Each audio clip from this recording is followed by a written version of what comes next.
어느 따뜻한 봄날에 정원에서 개하고 닭하고 다툼이 벌어졌습니다. 닭이 개를 바라보고 또 개가 닭을 바라보고 서로를 비판하며 조롱하는데, 개가 닭에게 하는 말이, 너는 새벽을 깨우고 주인을 깨우는 사명을 제쳐놓고 요즘 어떻게 그렇게 조용하고 벙어리가 되었느냐라고 질책하며 묻습니다. 그때 닭이 하는 말이, 요즘은 시대가 하도 복잡해서 주인이 언제 자는지 언제 깨는지 알 수가 없다. 뿐만 아니라 주인이 알람이라는 기계를 가지고 자기 일어나고 싶은 대로 일어나니 내가 할 일도 없고, 그러고 어느 날 내가 벙어리가 됐다. 근데 너는 어떠냐? 요즘 소문 들어보니 도둑이 들끓고 난리라는데, 너는 도둑을 지키라고 주인이 먹이고 입히고 여기까지 있었는데 도대체 너도 벙어리가 되어서 짖지 않는 이유가 뭐냐? 그랬더니 걔가 고개를 갸우뚱 하더니 하는 말이, 주인이 도적인데 누구 보고 짖으란 말이냐? 제가 이 짤막한 칼럼을 보면서 뭐 웃자고 하는 이야기가 아니라 오늘 우리의 사명에 대한 이야기를 좀 하려고 그래요. 여기 닭 같은 사람이 어디 있으며 개 같은 분이 어디 있겠어요? 우리 몸의 신체 중에요, 입으로 먹은 걸 위가 소화시키고, 그러고는 그 영양분을 작은 창자에서 다 영양분을 뽑고 나면 이 작은 창자와 대장이 연결되는 그 부분에 맹장이라는 게 붙어 있어요. 근데 여러분, 이 맹장은 아무 일도 하는 것 없어 보이지만 그래도 없으면 안 되는 게 그 보잘것없는 맹장이라고 말합니다. 근데 여러분, 오늘날 조금만 염증이 생기면 떼버려도 잘 사는데, 제가 이 짧은 칼럼들을 설교 준비할 보다 깜짝 놀란 게, 여러분 비행기 조종사가 되려면 맹장이 없는 사람은 기본 자격이 안 된대요. 중요한 균형 감각을 잡을 때 이 명장이 없는 사람은 비행사가 될 수 없다는 거예요. 제가 그걸 보고 깜짝 놀랐어요. 우리 몸의 심장과 맹장을 비교하면 비교될 수 없이 보잘것없지만, 그러나 하나님 우리 몸에 만들어 주실 때는 뭔가 꼭 필요한 부분이 있기 때문에.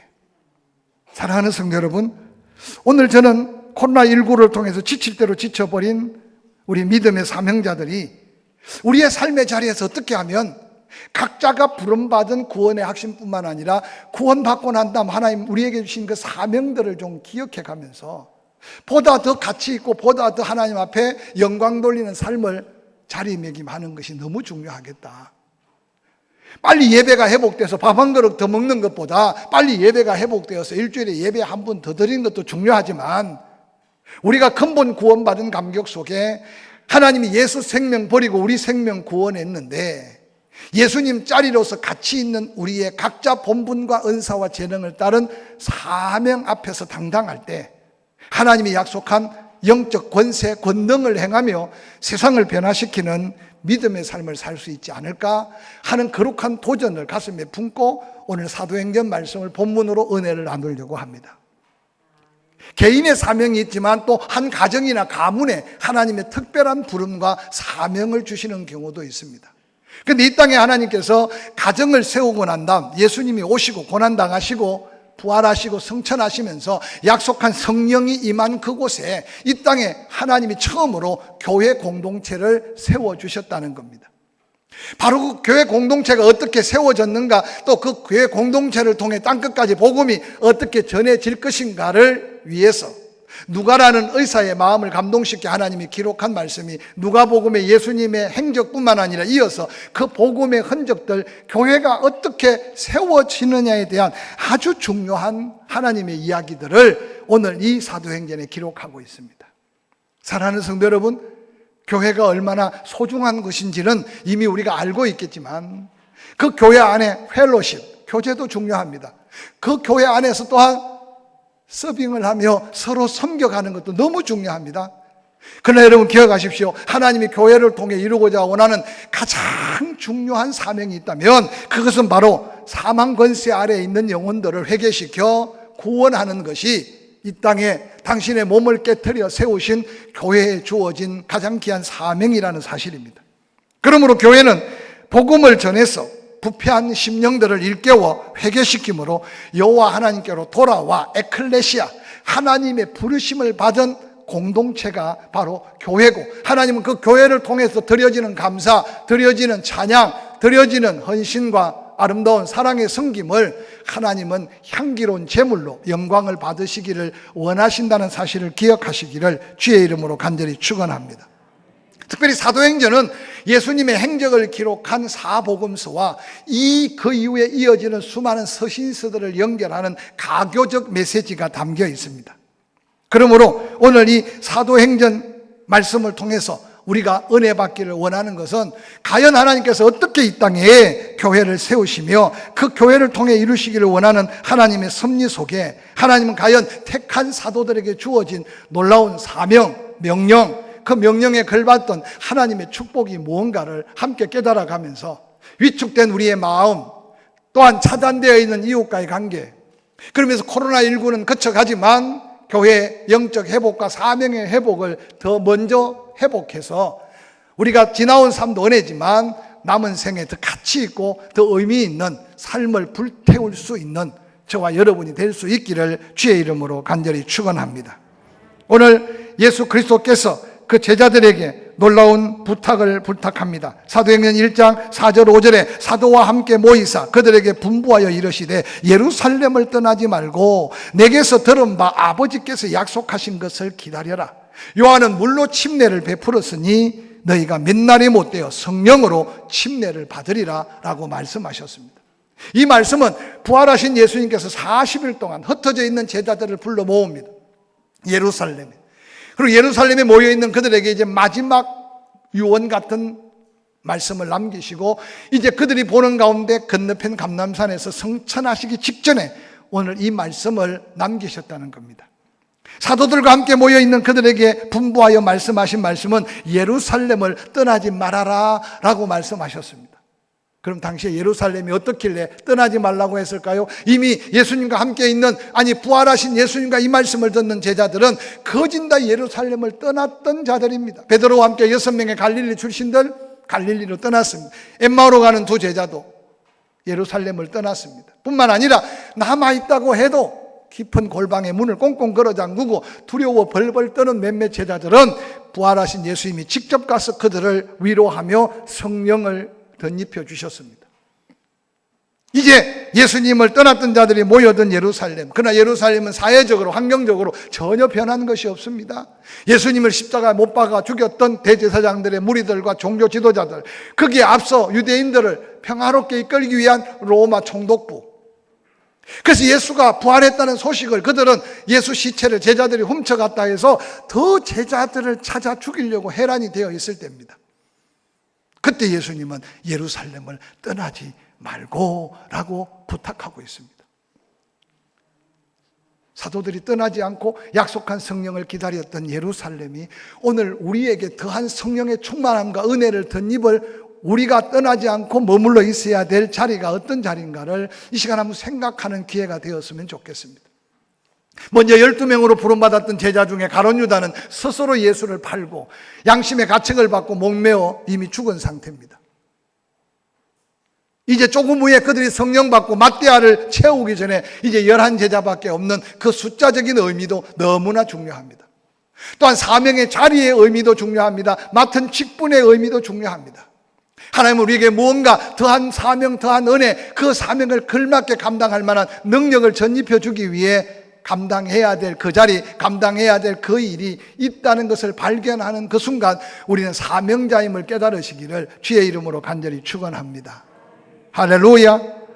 뿐만 아니라 약속한 것을 기다리라고 말했는데 약속한 게 뭡니까? 요한복음 14장 26절에는 다락방 강화라고 해서 예수님이 이제 십자가를 지기 전에 그 사랑하는 제자들에게 앞으로 되어질 고난받을 일들과 역사할 사건 속에 마음에 근심하지 말라 위로하시면서 오늘 26절에 이런 말씀으로 제자들에게 말씀합니다. 보혜사 곧 아버지께서 내 이름으로 보내실 성령 그가 너희에게 모든 것을 가르치시고 내가 너희에게 말한 모든 것을 생각나게 하시리라 라고 말합니다. 이 보혜사라는 말은 성령의 다른 이름인데 파라크레토스라는 말이에요. 바로 우리 곁에 늘 동행해서 예수님은 당시에 육신을 입고 계셨으니까 시공간을 초월할 수 없었어요. 그런데 또 다른 보혜사 성령은 시공간을 초월하여 이제 믿는 자의 심령 속에 동일하게 역사할 그 성령이 임하여서 깨닫지 못한 것을 깨닫게 하고 또한 감당할 수 없는 능력을 감당해서 바로 오늘 예수님은 그 성령이 이제 곧 너희에게 임할 테다. 그런데 그 성령이 임하면 너희가 권능을 받아서 두려움의 대상이 되는 예루살렘을 변화시키고 유다 땅만 아니라 사마리아 땅끝까지 복음의 역사를 이룰 정인이 될 것이라는 이 말씀은 오늘을 사는 우리에게 얼마나 큰 도전적 약속인지 모릅니다. 예수 믿고 구원받는 그 순간 하나님은 성령을 선물로 주신다고 약속하셨습니다.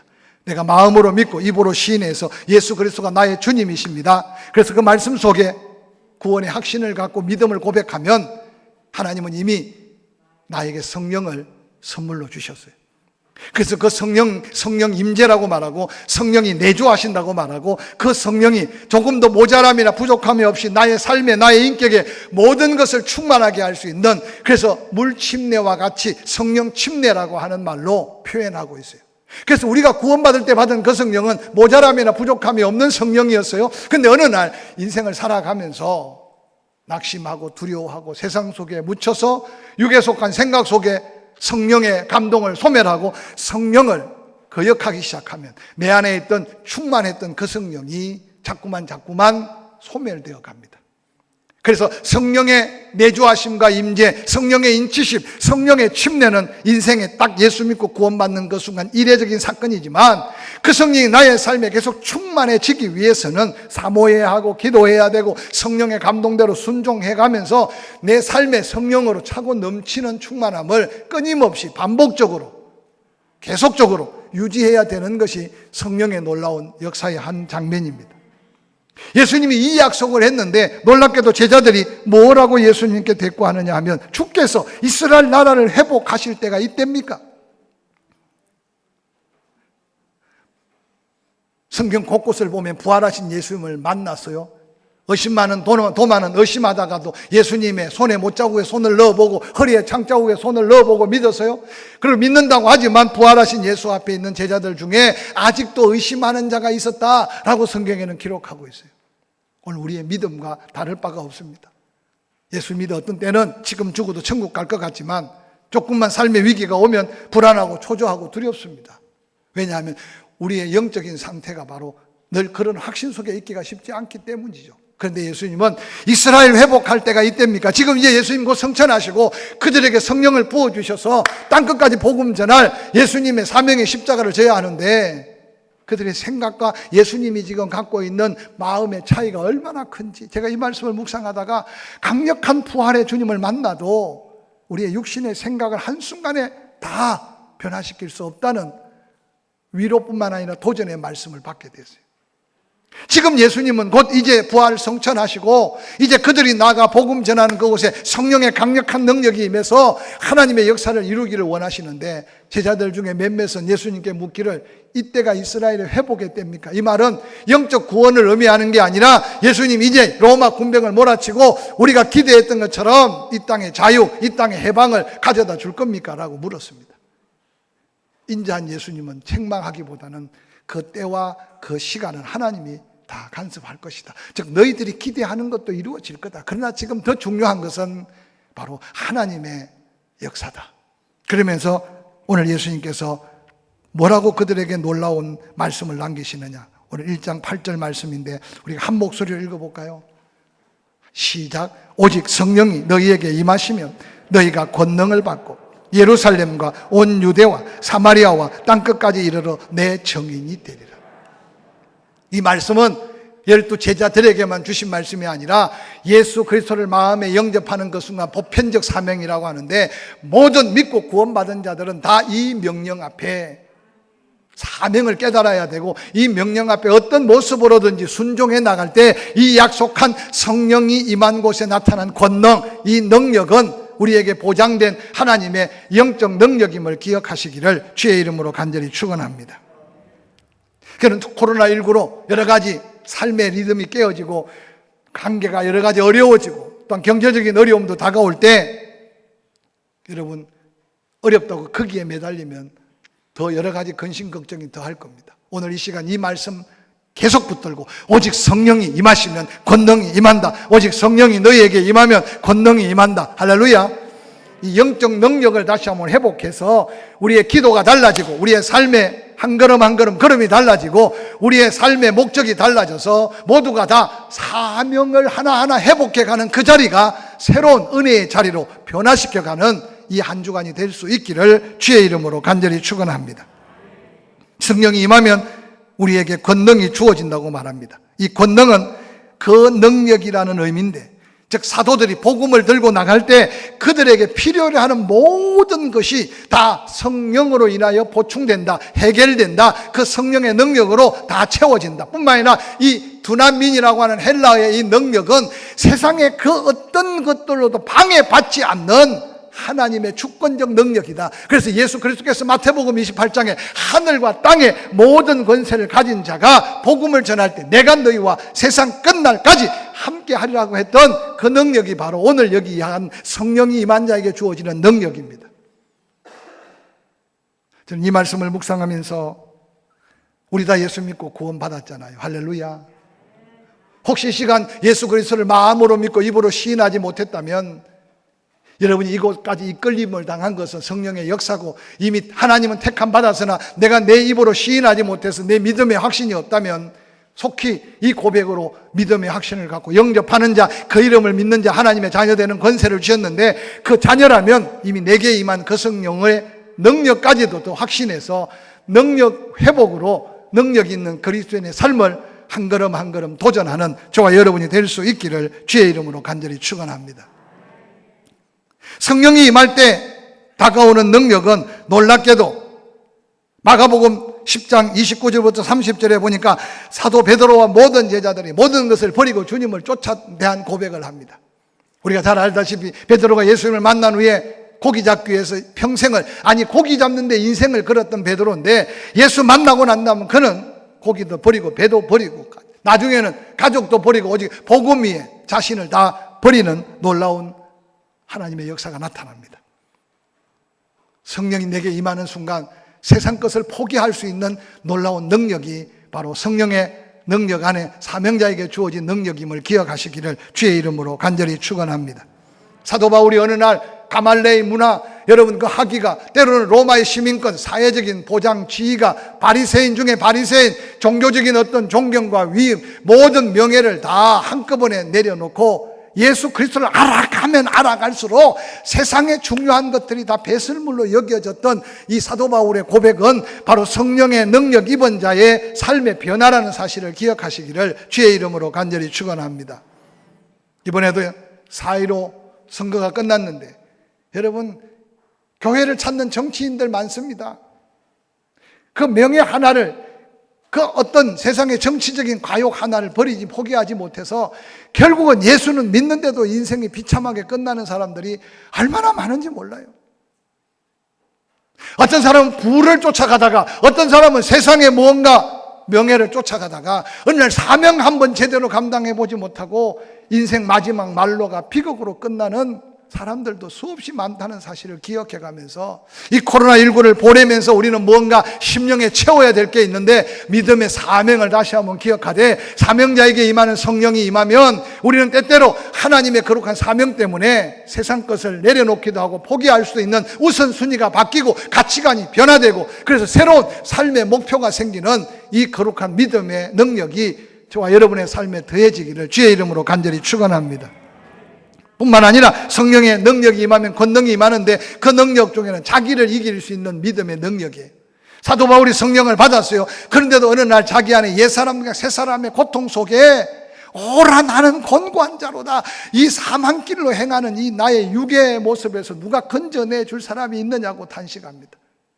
그러면서 로마서 8장에 뭐라 그럽니까? 육의 생각은 사망이다, 영의 생각은 생명과 평안이다. 그러므로 내 육신을 제어할 수 있는 것은 성령의 능력밖에 없다라고 고백하면서 끊임없이 날마다 나는 죽는다. 무슨 사도 바울이 죽을 일이 많아서 날마다 죽는다고 고백했겠습니까? 성령 충만해지는 그 순간 육의 생각이, 나의 자신의 육신의 모습이 끊임없이 포기되고 버려지고, 그래서 온전히 성령을 쫓아 사는 충만한 자의 삶의 모습이 능력 행함이 있는 그리스도인의 모습임을 기억하시기를 주의 이름으로 간절히 축원합니다. 뿐만 아니라 성령의 능력이 임하면 은사가 나타납니다. 고린도전서 12장 7절부터 그렇게 기록하고 있습니다. 각 사람에게 성령을 나타내심은 유익하게 하려 하심이라. 어떤 사람에게는 성령으로 말미암아 지혜의 말씀을, 어떤 사람에게는 같은 성령을 따라 지식의 말씀을, 다른 사람에게는 같은 성령으로 믿음을, 어떤 사람에게는 한 성령으로 병 고치는 은사를, 어떤 사람에게는 능력 행함을, 어떤 사람에게는 예언함을, 어떤 사람에게는 영들 분별함을, 다른 사람에게는 각종 방언 말함을, 어떤 사람에게는 방언으로 통역함을 주시나니 이 모든 일은 같은 한 성령이 행하사 그의 뜻대로 각 사람에게 나누어 주시는 것이라. 그의 뜻대로 각 사람에게 나누어 주시는 성령의 역사, 그게 바로 성령의 나타남이 믿는 자의 삶에서 은사라고 말하는데, 하나님이 각 성도에게 다 은사를 주시는데 그 은사는 뭐냐? 하나님의 나라뿐만 아니라 교회, 나와 관계하는 수많은 사람들을 유익하게 하기 위해 은사를 주셨다는 겁니다. 오늘 현대 그리스도인들이 성령의 열매 속에 인격이 변화되고 그 성령이 내 안에 충만해서 나타남으로 그 성령의 권능이 은사로 나타나서 얼마나 은사적 사명을 깨닫고 하나님의 은혜 안에 살고 있는가 한번 되물어 보시기를 바랍니다. 교회 예배 회복이 주일날 밥 한 번 더 해먹고 오후 예배 한 번 더 해 드리는 게 예배 회복이 아님을 이번에 기억하고, 또한 교회 예배 회복이 교회를 얼마나 여러 분 참석하느냐, 교회를 얼마나 자주 오느냐가 아니라 내 심령 안에 정말 사명감 감당할 수 있는 능력이 주어져서 나를 통해 성령이 나타나는 이 은사가 얼마나 하나님의 영광 가운데 드러나고 있는가 끊임없이 돌아볼 때 여러분은 살아온 지난날보다 더 멋지고 아름다운 미래를 꿈꿀 수 있을 거고, 여러분의 인생이 훨씬 더 가치 있고 아름다울 수 있을 거고, 요즘 히트치는 유행가 가수 중에 늙어가는 게 아니라 익어가는 인생의 삶을 살게 될 줄로 믿습니다. 할렐루야. 마스크 쳐서 말이 잘 안 되겠지만 옆 사람 쳐다보고 은사대로 삽시다. 할렐루야. 근데 오늘 과연 교회 안에 이렇게 은사를 마음껏 개발하고 그 은사를 통해 하나님의 영광을 드러내고 그 은사를 통해 나 때문에 누군가 나를 만난 사람에게 유익, 나 때문에 누군가 더 유익한 삶을 살아가는 에너자이가 되는 그런 믿음의 삶을 살고 있는가 한번 스스로 물어보시길 바랍니다. 혹이라도 이 시간 육신의 건강 때문에 낙심하고 있다면 기억하세요. 그 은사와 사명을 깨닫고 살아가는 사람에게는 하나님께서는 그 생명을 보존해 주신다는 사실을 믿고, 할렐루야, 사명이 끝날 때까지 죽지 않는다. 아멘. 아멘. 그래서 목숨 걸고 사명 따라 그 은사가 나타날 때 다른 사람의 병도 고치는데 하나님이 내 병 고치지 못해서 나를 사용하지 못하겠는가 생각하며 여러분의 믿음의 가치가 새로운 영적인 능력 회복으로 더 가치 있는 믿음을 가지고 세상 앞에 당당하고 이 세상 살아감에 확신 있는 믿음을 갖기를 주의 이름으로 간절히 축원합니다. 뿐만 아니라 마가복음 16장 17절 18절에는 믿는 자에게는 이런 표적이 따르리니 곧 그들이 내 이름으로 귀신을 쫓아내며 새방언을 말하며 뱀을 집어올리며 무슨 독을 마실지라도 해를 받지 아니하며 병든 사람에게 손을 얹어 나으리라 하시더라. 여기 믿는 사람이라는 것은 예수 믿는 순간 성령으로 인치시고 성령이 나에게 감동하여 내 입으로 고백하게 하시는 분은 이미 성령을 내게 주셨다는 증거예요. 성령이 내게 임하는 순간 권능이 주어지는데 믿는 자에게 이런 능력이 따른다, 이런 표적이 따른다, 이런 기적이 일어난다. 그래서 예수 그리스도께서 능력의 주님으로 오시니 가는 곳곳에 안전병이 일어나고 눈먼 소경 눈을 뜨고 고치시는 이유가 뭡니까? 그들의 영혼이 구원받아 그들이 또한 이 능력으로 무장되어 다른 영혼들을 살리기 위함이 예수 그리스도의 사역의 목적이고 죽으심의 목적이고 부활하시고 다시 오셔서 우리에게 믿음의 상급을 주실 예수 그리스도의 목적임을 기억하시기를 주의 이름으로 간절히 축원합니다. 좀 뉴스를 봐도 영안을 열고 보고 뉴스를 들어도 좀 영의 길을 열고 들으시길 바랍니다. 코로나가 한창 발발해서 하루에 500명, 600명 막 환자가 발발할 때는 다른 나라들이 우리나라를 보고 코웃음을 쳤습니다. 그런데 어느 날 코로나가 지나가고 지금 다른 나라 발발한 걸 보니까 우리는 너무나 다행인 것 같이 느끼시지 않습니까? 여러분, 뉴욕도 여러분요, 사람들이 많이 살고 막 사람들이 빽빽하지만 사실은요, 우리나라 사람들 얼마나 사람하고 부딪히는 거 좋아하고 얼마나 활동력이 넘치고 어떤 면에서는요, 뉴욕보다 훨씬 더 우리가 피해가 더해야 돼. 뿐만 아니라 다른 나라 코로나와 다르게 똑같은 코로나19라고 하는데 우리나라를 어떻든 왔다가 지나가는데 그 결과를 볼 때 하나님이 뭔가 하신 일이 영적인 눈으로 보면 보이지 않습니까? 할렐루야. 내가 안 걸렸으니까 감사하고 우리가 안 걸렸으니까 감사하는 것은 수준 낮은 감사고 하나님이 크고 놀랍게 일하심을 보이고 역사하심을 바라보시길 바랍니다. 그럼 이제 우리가 다시 누려야 될 게 뭐겠어요? 지난 시간들을 돌아보며 내가 믿는 자를 얼마나 기도하며 내가 믿는 은사를 통해 하나님 내게 준 기적과 표적이 나의 삶에 무엇인가를 다시 한번 찾아보시길 바랍니다. 예수님은 다락방 강화에서 말씀하셨어요. 내가 너에게 기쁨을 준다고. 내가 주는 기쁨은 세상에서 얻을 수 있는 게 아니라고. 내가 한번 주는 기쁨은 세상에서 빼앗아 갈 자가 없다고.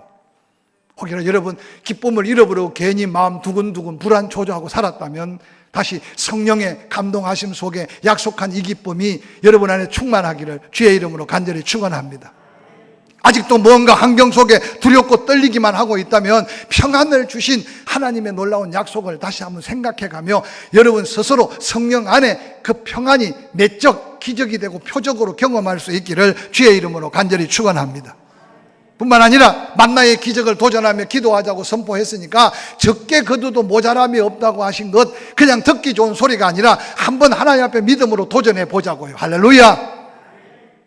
그래서 그 은혜들이 정말로 하나님의 은혜인 것을 여러분 삶의 작은 표적, 작은 기적이 별게 있겠어요? 꼭 넘어졌다가 쓰러져서 죽을 뻔하다가 살아야만 기적이 아니고 안 넘어진 것도 기적이고 안 쓰러진 것도 기적인데 우리는 아무 일도 없는 게 얼마나 은혜인지 모르고 살았다면 다시 한번 돌아보시자는 거예요. 믿는 자에게 따르는 이 표적은 바로 하나님의 영광뿐만 아니라 영혼을 구원하기 위한 목적이에요. 그래서 예수님이 오셔서 가장 많이 하신 게 병든 자를 고친 것, 귀신을 쫓아낸 것, 수없는 기적을 일으키지 않았습니까? 그 기적 배후에는 반드시 수많은 영혼들이 구원받는 하나님의 역사가 나타났어요. 근데 한국 교회요, 오늘 이런 표적이 사라지고 있지 않습니까? 이런 기적이 떠나가고 있지 않는지 한번 자문자답해 보시기 바랍니다. 저는 이 말씀을 준비하면서 우리가 똑같은 기도를 할지라도, 똑같이 예배할지라도, 똑같이 하나님을 찬양할지라도 성령의 감동 아래서 성령의 나타남이 나에게 능력으로 임해서 아직도 내 주변에 믿지 않는 자들이 있다면 그들에게 보여줄 하나님의 능력과 하나님의 기적을 사모하고 기도해서 이 표적을 통해 영혼들이 돌아오는 하나님의 역사를 간증하고 감사할 제목이 많아지기를 주의 이름으로 간절히 축원합니다. 제가 볼 때 지금이 전도하기에 최고 적격한 시절이에요. 다 두려웠잖아요. 다 한 번 정도는 죽음을 생각하지 않았겠습니까? 믿든지 안 믿든지 성령께서 감동하시고 깨닫게 하셔서 믿게 하실 분이 성령이니까 영원한 생명을 얻었으면 좋겠다. 죽음 없는 천국을 소망했으면 좋겠다. 예수 믿으면 구원받는 믿음을 가졌으면 좋겠다. 외치는 그 순간 여러분의 입에 복음이 능력 있게 하시려고 내 안에 성령이 능력으로 권능으로 역사하는데 내 입의 말이 때로는 기적이 되고 표적으로 나타난다는 사실을 재확신하면서 한 주간 승리하는 삶이 남은 생의 사명의 걸음이 될 수 있기를 주의 이름으로 간절히 축원합니다. 얼마 전에 어떤 분이 목사님 오셔서 좀 기도해 주셨으면 좋겠습니다. 우리 어머님이 뇌출혈로 쓰러져서 뇌를 뚫고 그게 피를 뽑아내고 수술을 했습니다. 그래서 제가 기도하러 가면서 제일 먼저 생각한 게 우리 교회도 뇌출혈 넘어져서 지금 제가 볼 때 모르겠어요. 가족들은 어떤지 몰라도 거의 90% 이상 95% 정도 회복된 것 같아. 여러분, 저도 지금까지 목회하면서 수많은 뇌출혈 환자들 봤어요. 그 정상도 얼마나 다양한지 모릅니다. 그것이 하나의 증거예요. 하나님 우리에게 보여준 제 마음속에 얼마나 담대함이 생겼던지. 그래서 기도해주고 명령하고 결과는 하나님 손에 있기 때문에 여러분 기억하세요. 쓰러진다고 다 넘어지는 게 아니고 없다고 다 가난해지는 게 아니고 병들었다고 다 죽는 게 아니고 죽겠다고 다 인생 끝나는 게 아니고 할렐루야. 오직 성령이 너희에게 임하시면 너의 약함을 통해서 강한 자를 부끄럽게 하고 너의 부족함을 통해서 가진 자를 부끄럽게 해서 복음의 놀라운 증거로 표적과 기적을 일으키길 원하시는 하나님 앞에 당당한 믿음으로 설 수 있기를 주의 이름으로 간절히 축원합니다. 영국이 난 청교도 믿음의 사람 존 버년, 말씀 전하지 말라고 국왕이 엄포를 놨는데 그는 계속 말씀을 전하다가 체포를 당했습니다. 감옥에 갇혔습니다. 독방에. 근데 그가 얼마나 믿음으로 성실하고 은혜가 됐던지 그 감옥을 관리하는 옥사장이 버년 목사님께 다가와서 목사님 안타깝습니다. 제 권한으로 잠시 옥문을 열어줄 테니까 사모님도 좀 만나고 자녀들 좀 만나고 오십시오. 그리고 옥문을 열어줬어요. 이 버년 목사님이 감옥을 빠져나와서 한참을 가는데 자꾸 마음속에 성령의 감동으로 길이 막히는 걸 깨달았어요. 그리고 가던 길 돌아왔어요. 감옥을 지켰던 간수 깜짝 놀라가지고 아니 목사님 갔다 오시라니까 왜 돌아오셨습니까? 그때 존 버년 목사님이 호의는 감사한데 가는 길에 성령께서 제 마음을 계속 가로막아서 제가 돌아왔다고. 돌아와서 막 감옥에 자물쇠를 잠그는 그 순간 국왕이 그 감옥을 시찰을 나온 거예요. 여러분 그 간수가요 깜짝 놀라가지고 국왕이 지나가고 난 다음에 목사님한테 목사님이 목사님 길을 인도하고 가로막는 그 성령을 내가 받고 싶습니다. 그래서 복음을 전해듣고 예수를 전했다는 이야기가 지금도 예화책에 나와요. 사랑하는 성도 여러분, 그 성령이 지금도 이곳에 함께 하시고 우리 갈 길을 아시고 행할 바를 지키시고 할렐루야.